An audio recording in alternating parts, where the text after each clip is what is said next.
मागाठाण्यामध्ये शिवसेनेच्या प्रकाश सुर्वे यांच्याकडनं अपप्रचार सुरू आहे। ठाकरेंच्या शिवसेनेचे उमेदवार उदेश पाटेकरांच्या विरोधामध्ये अपप्रचार केला जातोय, तर उदेश पाटेकर यांच्या नावानं पत्रक देखील काढण्यात आलंय। तर एकनाथ शिंदेंना समर्थन असल्याचं पत्रकामध्ये उल्लेख करण्यात आला, तर उदेश शांताराम पाटेकर अपक्ष उमेदवार म्हणून उल्लेख करण्यात आलाय। तर पत्रक वाटताना प्रकाश सुर्वेंच्या कार्यकर्त्यांना पोलिसांनी ताब्यात घेतलं।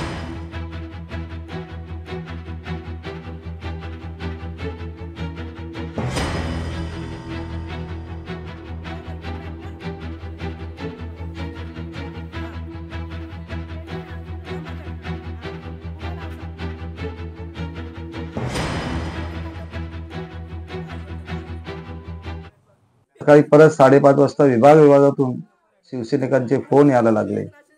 असे पत्रक विभाग वाटतायत। मी शिवसैनिकांना सूचना केली की जे वाटतायत त्यांना पकडा आणि त्यांना पोलिसांच्या स्वाधीन करायचं। त्याचप्रमाणे राणेश्वर नगर, गोकुळ नगर, देवीपाडा, समता नगर, सिंग इस्टेट या ठिकाणी तिन्ही पोलीस, समता नगर पोलीस, कस्तुरबा पोलीस स्टेशन आणि दहिसर पोलीस स्टेशन या ठिकाणी या सगळ्या जे पत्रक वाटत होते ह्यांच्या पायाखालची वाळू घसरलेली आहे। आणि मी खरंच सांगतो, शिवसेना प्रमुख बाळासाहेब ठाकरेंची शपथ घेतो की ह्या गद्दाराला, ह्या मागाट्याला हद्दपार करणारच। लोकशाही मराठी ऐका, पहा, जागरूक रहा।